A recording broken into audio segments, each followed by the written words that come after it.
ব্রাকেটে সর্বানন্দ ব্রাকেটে স্বপন গোস্বামীর আগামী দিন হচ্ছে পৃথিবীতে আগমন বার্তার শুভ দিন। আমি আবির্ভাব তিথি বলবো না,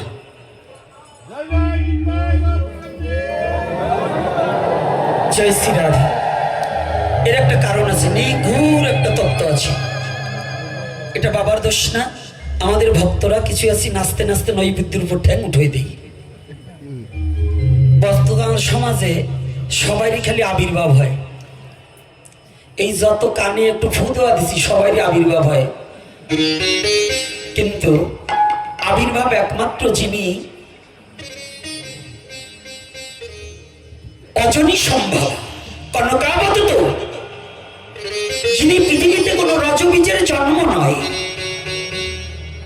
এবং জনি ভেদ করে পৃথিবীতে প্রকাশ পায়, এই ব্যক্তি শুধু আবির্ভাব হল, আর সব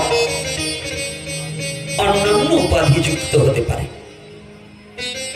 ভগবানের সমকক্ষ কেউ নয়, তবুও শিষ্যর কাছে গুরু স্বয়ং সাক্ষাৎ কৃষ্ণ স্বরূপ হয়।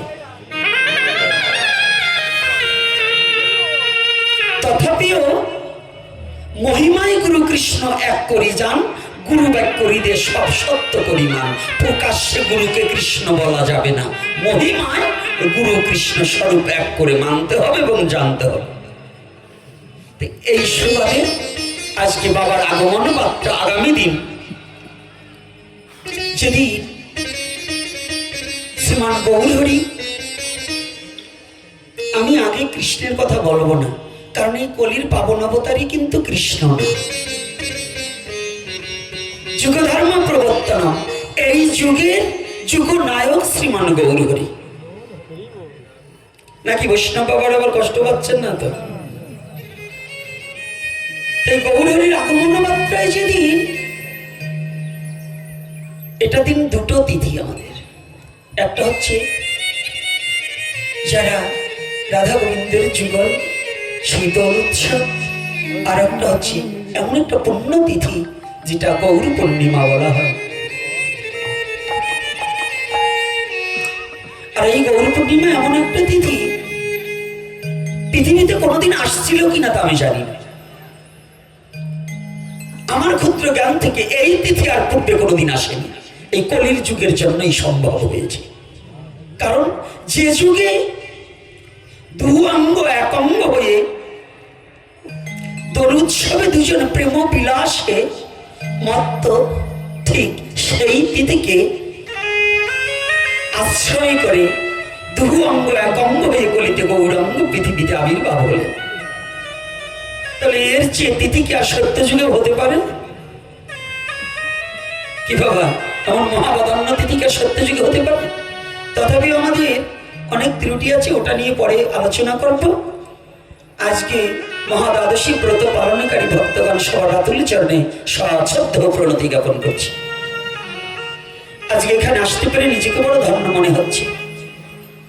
যদি না আসতে পারতেন, আজকে এই দেবতাগুলোর বদন দর্শন এবং চরণ দর্শন হতো না। কলির যুগের জন্য দেবতা পুজো নিষেধ, অন্য কোনো দেবতা দেবালয় দেবলোকে নেই।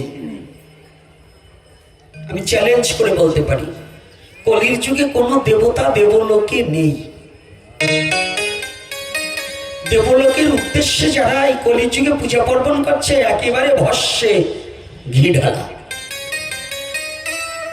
ওই দেবতার পুজো বাদ দিয়ে যদি একজন শুদ্ধ কৃষ্ণ ভক্তর চরণে দুটো পুষ্প নিক্ষেপ করা যায়, তাহলে সমস্ত দেব পূজা হয়ে যাবে।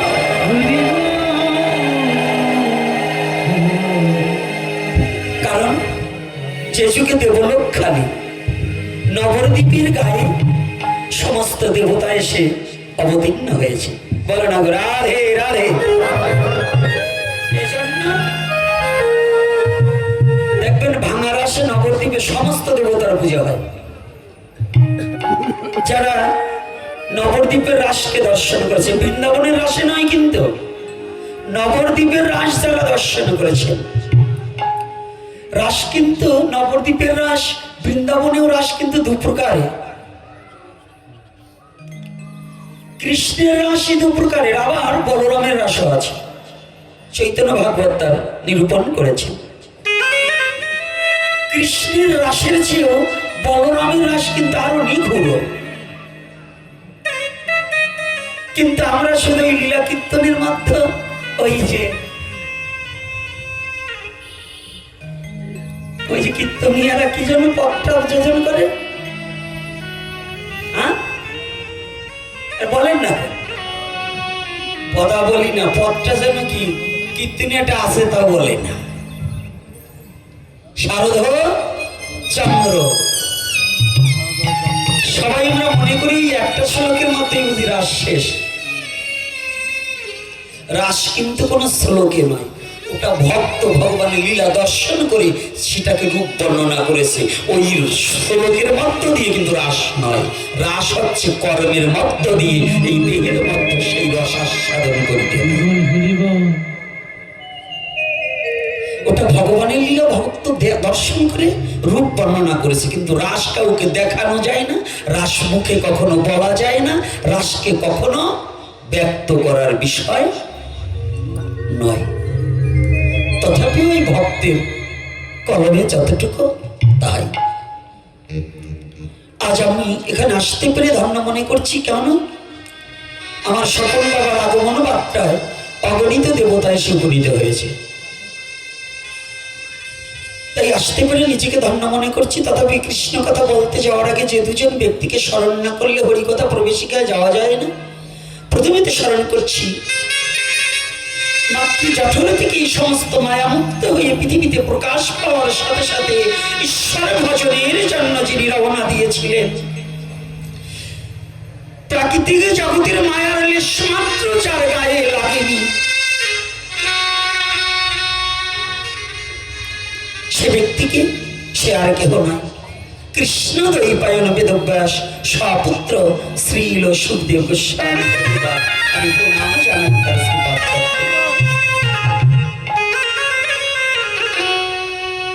জানেন তো,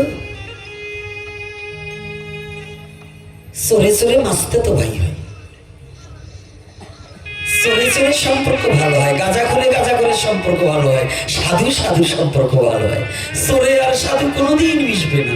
জ্যোতিষশাস্ত্রে বললেন নরগণ আর রাক্ষসগণ কোনোদিন মিশবে না।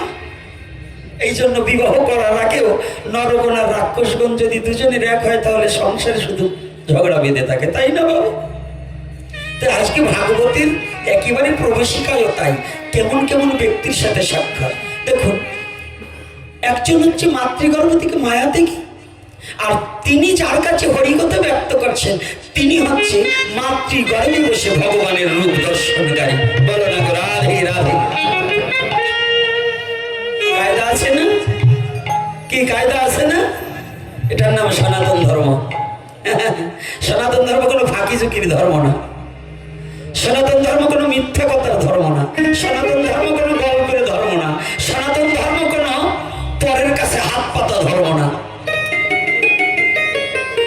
সনাতন ধর্মটা হচ্ছে দর্শনের ধর্ম, সনাতন ধর্মটা হচ্ছে জ্ঞানের ধর্ম, সনাতন ধর্ম হচ্ছে প্রেমের ধর্ম, সনাতন ধর্ম হচ্ছে ভালোবাসার ধর্ম, সনাতন ধর্ম হচ্ছে দয়ার ধর্ম, করুণার ধর্ম।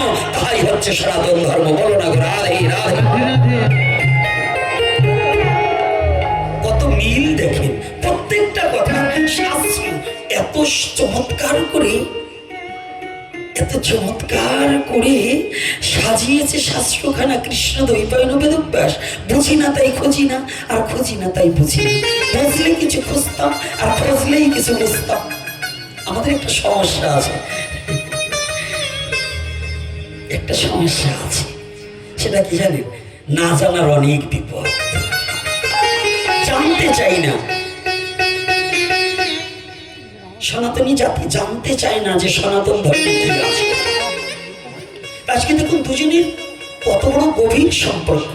একজন হচ্ছে মাতৃগর্ভ থেকে যাকে ভগবান নিজে কোলে করে যার জীবন রক্ষা করেছে।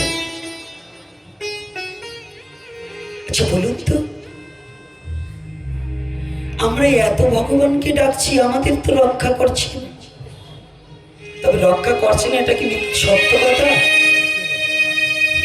তিনি যদি রক্ষা না করতেন আজ অবধি বেঁচে থাকার মতো কোন সৌভাগ্যবান পৃথিবীতে হয়নি। তিনি রক্ষা করছেন বিধায় আছি। আর এখানে সাক্ষাৎ সশরীরে ভগবান নিজেই তাকে বক্ষে জড়িয়ে ধরে ব্রহ্মাস্ত্রের হাত থেকে রক্ষা করলেন। তিনি কি? তিনি আর কেহ নয়, পাণ্ডকুলধব উত্তরার গর্ভজাত রাজাধিরাজ মহারাজ মহারাজ পরীক্ষিত। আমি প্রণাম জানাই তার শ্রীপাদ। এ দুজনকে আলোচনায় না স্মরণ করে প্রবেশিকা যাওয়া যায় না। কারণ বাবা আর আমি ঢুকেছি, তো বাবাকে বললাম, বাবা মন্দিরে এত বিগ্রহ দেখেও কিন্তু আমার নিতাই গৌরকে না দেখলে আমার প্রাণে শান্তি লাগে না। এত বিগ্রহ দেখি, জগন্নাথ দেব দুইজন, দুই সেট, কিন্তু তাতেও নিতাই গৌর যেখানে নাই সেখানে যেন শান্তিটা অনুভূতির জগতে একটু কম হয়। আমার বাবা বলতেছেন, কথাটা তো সত্য। কি বলছে? যদি গৌর না হইত কেমন হইত, কেমনে ধরিতাম রে। যদি গৌর না হইত কেমন হইত, কেমনে ধরিতাম রে। রাধার মহিমা প্রেম রস সীমা জগতে জানা হয়ে।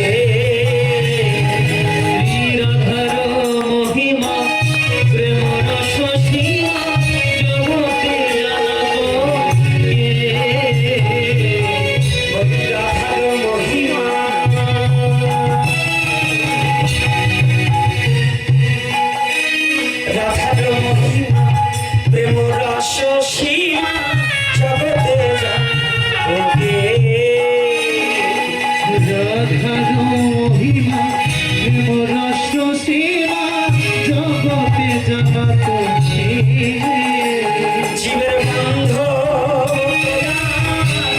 কেউ ছিল না, কেউ ছিল না, কেউ ছিল না,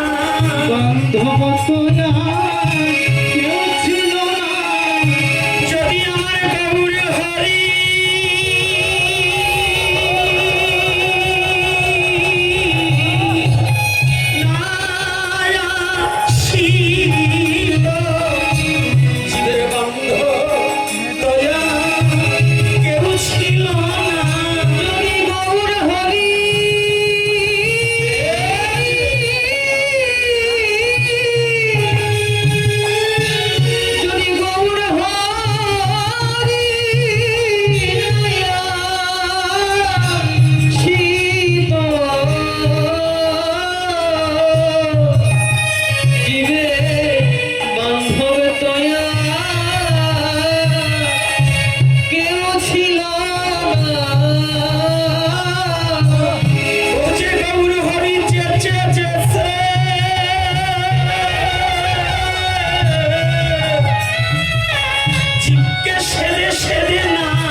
সনাতন ধর্মের চারটি যুগের মধ্যে প্রেমের অবতার, করুণার অবতার, দয়ার অবতার একমাত্র গৌর।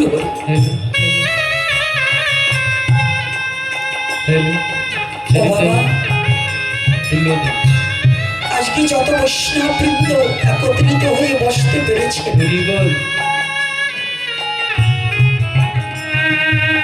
এই বসার অবদানের মূলে একমাত্র আমার গৌর।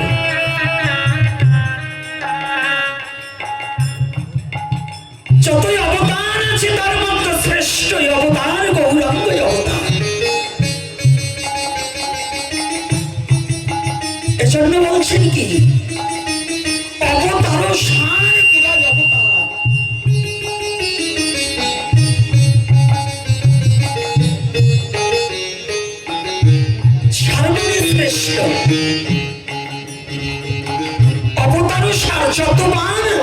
যুগে যুগে একই যুগে বহুবার অবতার হয়ে ভগবান আসতে হয়েছে, বাধ্য হয়েছে। তার মধ্যে সত্য যুগে বেশিবার এসেছে।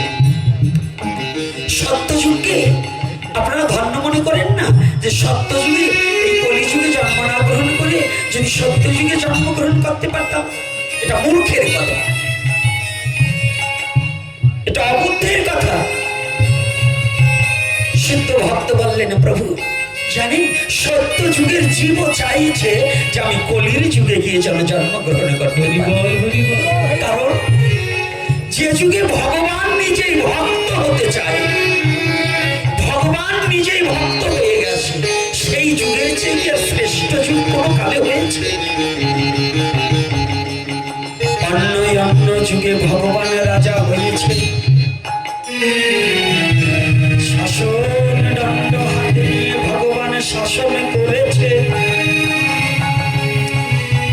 ভগবান নিজ হাতে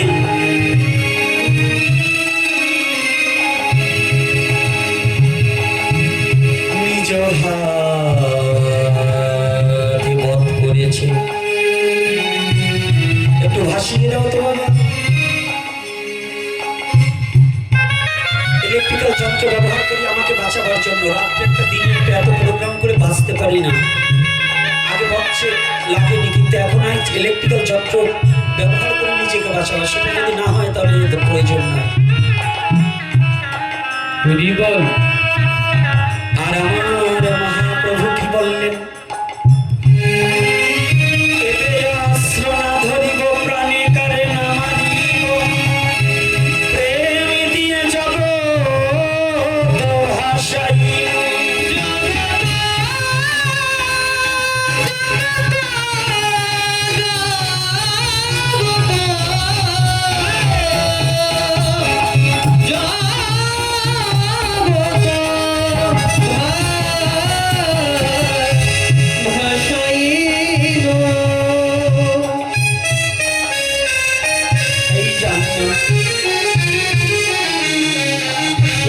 বললেন হেন অবতারে যার মতিনা রতিনা জন্মিল, লোচন বলে সেই পাপি এলো আর গেল। বাবা মহাজনী কথা, হেন অবতারে যার রতিনা জন্মিল, লোচন বলে সেই পাপি এলো আর গেল। তার সার হইবে আসা যাওয়া, তার সার হইবে আসা যাওয়া। এই বিশ্ব জগতে তার শুধু সার হবে কি আসা যাওয়া। তাহলে গৌরের এই তত্ত্বটা উপলব্ধি করার আগে আমরা একটু রাধা মাধব কীর্তনটা করে নিই, নাকি করে নেব? হ্যাঁ, সবাই করবে তো?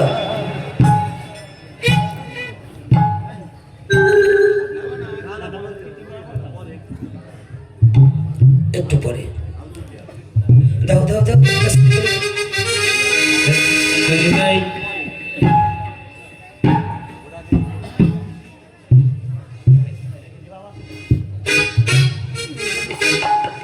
ঘুরি বল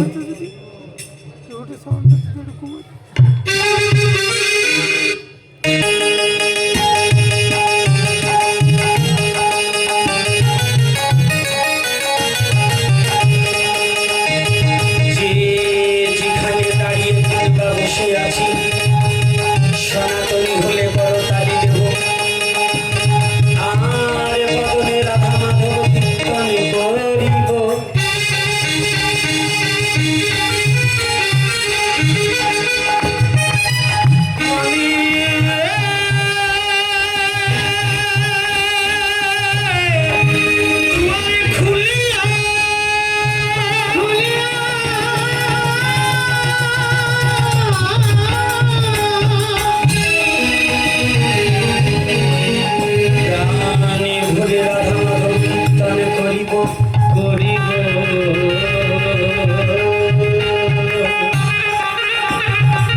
ভক্ত যদি প্রাণে খুলে ভগবানকে ডাকে,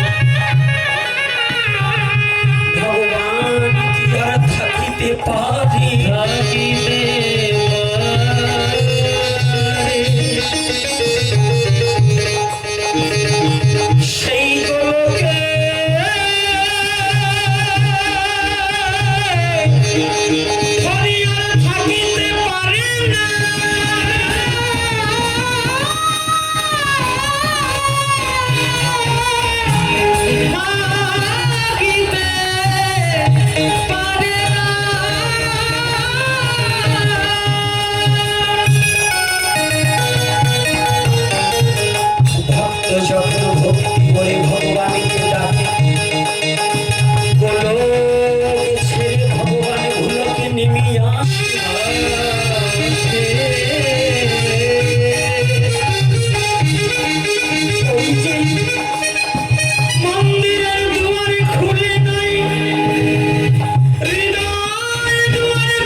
পরিবারে পারে এজন্যই প্রাণে খুলে ভগবানকে ডাকিবার ডাকিলে পরে ভগবানের দেখা পাওয়া যায়। তাই আসুন সবাই মিলে দুটো কাজে লাগিয়ে কদমখানা কাজে লাগিয়ে রাধা মাধব কীর্তন করবো। রাধে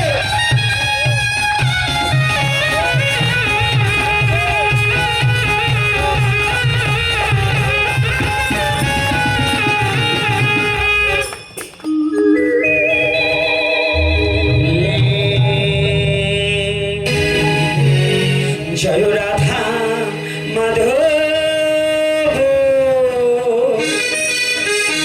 জয় কুঞ্জ বিহারী।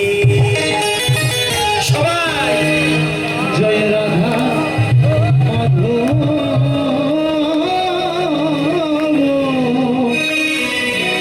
জয় কুঞ্জ বিহারী জয় গোপী জনবল্লভ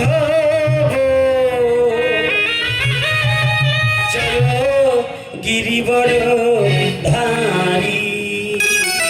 জয় গোপী জনবল্লভ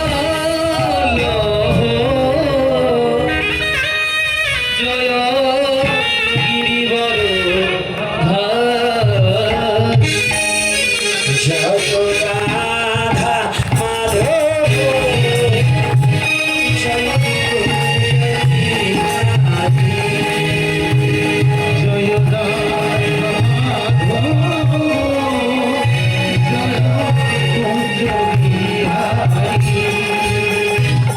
জয় রাধা মাধব জয়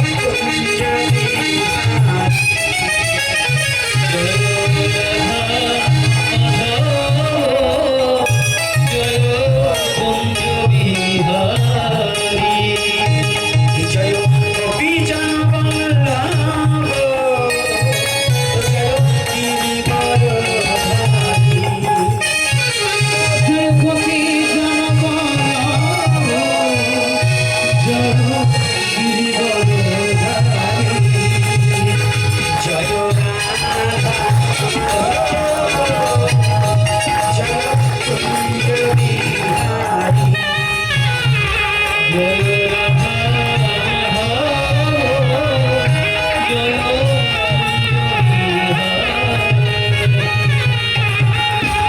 যশোদানন্দনা যোজন রঞ্জনা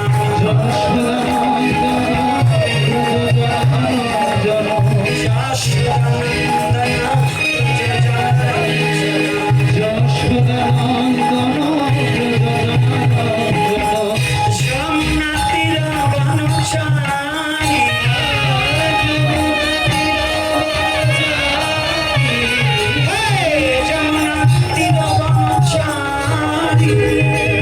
যমুনাথির বনচারী জয় কুঞ্জ বিহারী।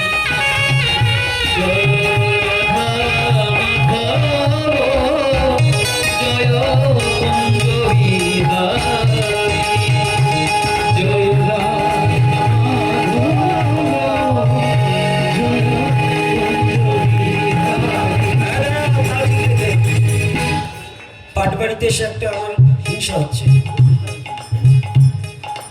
এমপি আসলে তো করতালি একেবারে জোরে জোরে আমার ভাই বাবার ভাই সবার ভাই চোদ্দ গোষ্ঠীর ভাই এর হাত ফাটাইয়ে গাওয়া নাই ফেলা।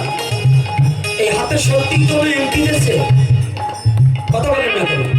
হাতের শক্তি কোনো এমপি দেয়, কোনো মন্ত্রী দেয়, কোনো নেতা দিয়েছে? হ্যাঁ, কোনো রাজা দিয়েছে? তাহলে হাতের শক্তি কে দিয়েছে? তো ভগবানের হাতে করতালি একেবারে হাতে শক্তি নাই কেন? দ্বাদশীর একদিনে একেবারে শেষ হয়ে গেছে।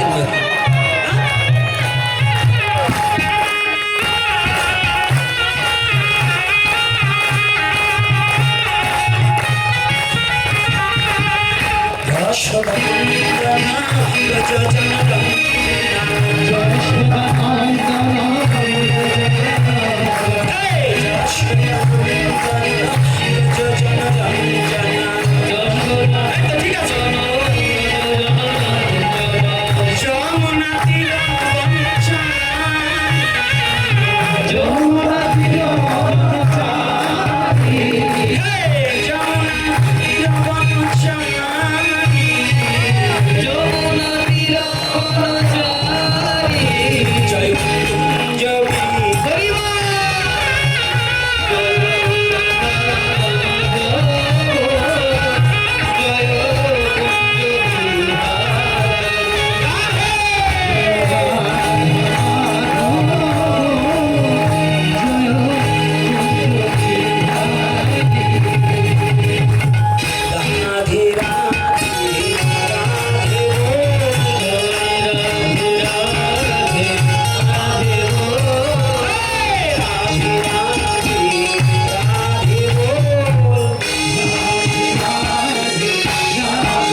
শ্রীকৃষ্ণ কি জয় প্রেমময়ী শ্রীমতী রাধা রানী কি প্রেমের ঠাকুর ভগবান গৌর হরি কি দেবাটা পাঠ বাড়ি ধাম কি আজকের হরি কথা কি আজকের আগত ভক্তবৃন্দ কি সনাতন ধর্ম কি জয় নিতাই গৌর হরি বল।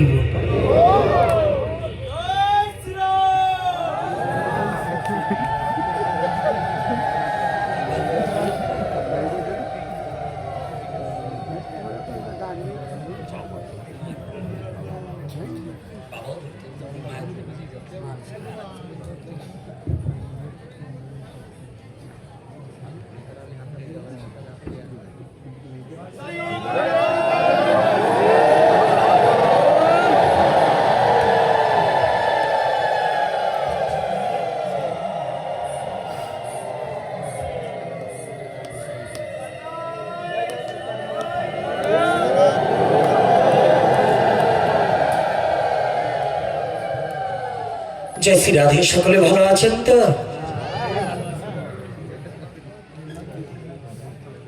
জয় নিতাই। সবাই ভালো আছেন তো? ভগবানের কৃপায় ভালো আছি।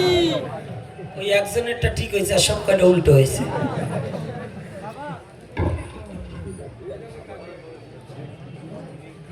আগে বলতে হবে যে ভগবান ভালো রেখেছে।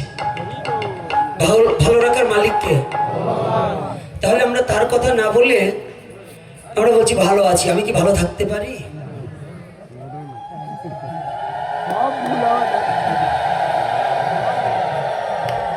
জয় শ্রী রাধে। পায়ে কেউ হাত দেবেন না। জয় শ্রী রাধে। আজকে আমরা গৌরীর উপরে দুটো আলোচনা রেখে তারপরে দেখি মহাপ্রভু কোন দিকে তিনি কৃপা করে নেন। তবে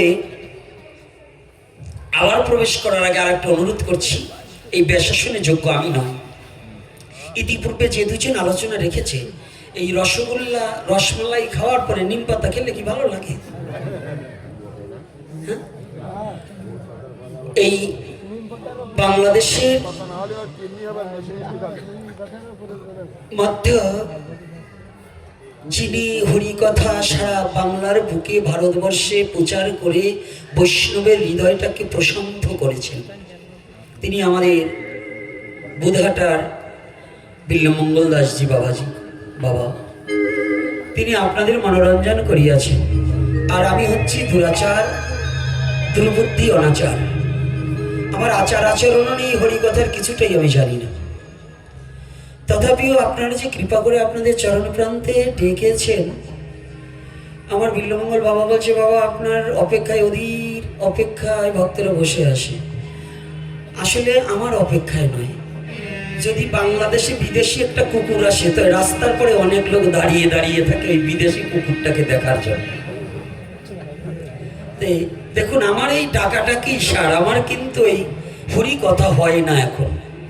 সিহারাটাও যেমন অসুরের মতো, আমার কথাবার্তা ওই অসুরের মতোই চলছে এখন। আর সেই দেবভাবে ভাবাপন্ন হয়ে সেই শুদ্ধ সাত্বিক হরিকথা হচ্ছে। তাই সমস্ত ভুল ত্রুটি মার্জনীয়, কৃপা করবেন। শুনেছি পুরাণে মহিমা ব্যাখ্যানে অসম্ভব সম্ভব হয় যদি সাধুগুরু বৈষ্ণবের কৃপা হয়।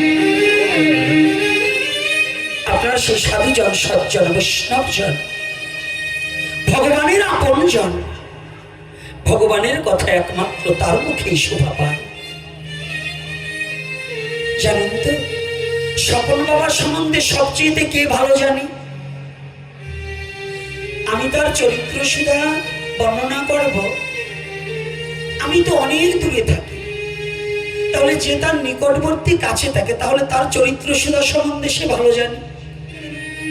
তদ্রূপ ভগবানের চরিত্র সুধা একমাত্র সেই জানে যিনি ভগবানের প্রিয়জন, আপনজন, ভগবানের কাছে সদা সর্বক্ষণ বিরাজমান থাকে। আমি অসুর, অসুর তো কোনোদিন ভগবানের চরণ পেতে পারে না। তবে এ জন্মে আমি ভগবানের চরণ চাই না, এ জন্মে নয়। মহাপ্রভু যতবার পৃথিবীতে আনুক, কোন জন্মে যেন তার চরণ আমাকে না দেখ, তাতে কোনো দুঃখ নেই। কারণ কি জানি, পাশেই দেখলাম নদী। সাগর থেকে নদী যত দূরে থাকে তত নদীর স্রোত থাকে, চাওয়া থাকে, পাওয়া থাকে। নদীর স্রোত কেন জানি,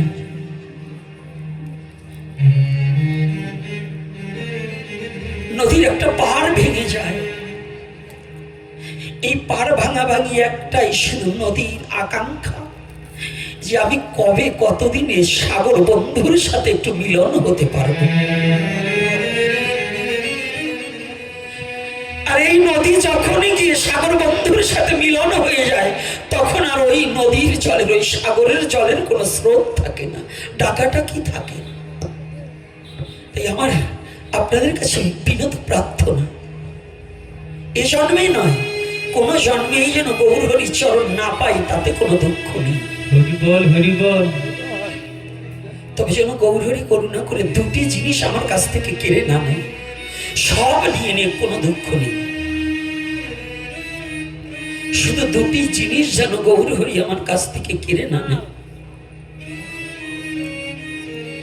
একটা হচ্ছে গৌর হরি যে নাম বিতরণ করেছি, মধুমাখা হরি নাম যেন আমার বদন থেকে কেড়ে না নেয়। আর একটা জিনিস, গৌর হরি যাদেরকে ভালোবাসে, এই সাধুগুরু বৈষ্ণবের চরণ থেকে যেন আমি বঞ্চিত না হয়ে যাই। হরি বল,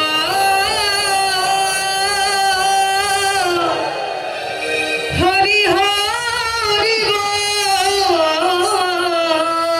কোটি কোটি জন্ম পরে হলে আমার ভরসা আছে আমি গৌরের কৃপা পাবো। গৌর আমাকে ফেলে যেতে পারবে না, কিন্তু এই ভক্তের চরণ ধুলি তো আর কোটি জন্মে সব ভক্তকে পাবো না। যে ভক্তগণ আজ আসে, কাল তো এর মধ্য থেকে আমিও হারিয়ে যেতে পারি, ভক্তের মধ্য থেকে একজন ভক্ত হারিয়ে যেতে পারে। আচ্ছা বলুন তো, যদি ওই ভক্তের কৃপা থেকে বঞ্চিত হয়ে যায়, তাহলে তো আমি আর কোনো জন্মে ভক্তের কৃপা পাবো না। এজন্য মহাজন বললেন, গোবিন্দ তোমার কৃপা পাই বা না পাই, তবে যেন আমি তোমার ভক্তের কৃপা পাই।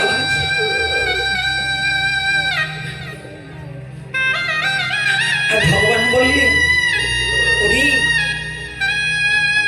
যে আমার কৃপা উপেক্ষা করো, আমার ভক্তের কৃপা চাই। আমি ওই ভক্তের মাঝে অধিষ্ঠান হয়ে, ভক্তের মাঝে বিরাজমান হয়ে ওই ভক্তের মনোবাসনা পূর্ণ করে থাকি।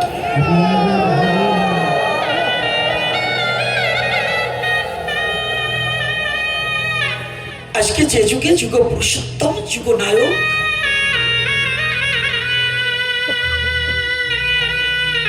জানেন তো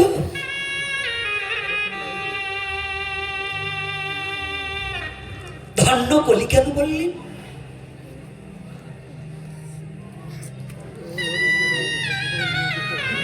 ধন্য কলি কেন বললেন? ধন্য কলি, যুগ ধন্য। কলি হচ্ছে ব্যক্তি বিশেষ, আর যুগ হচ্ছে সময় বিশেষ। ধন্য কলি, যুগ ধন্য। দেখুন মহাজনের পদগুলো একটু অনুসরণ করতে হবে। তিনি বলেনি কলি ধন্য, বলছে ধন্য কলি যুগ ধন্য। প্রাপ্তি হলেন প্রেমধনী,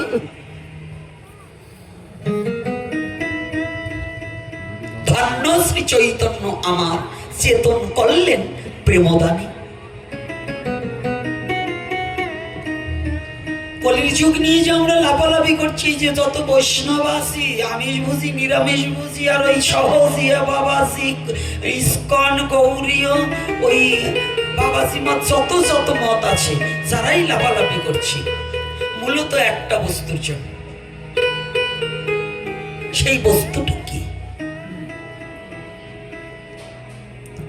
ওই বস্তু বিহনে যত লাফালাফি, যত ভজন সাধন সম্পূর্ণ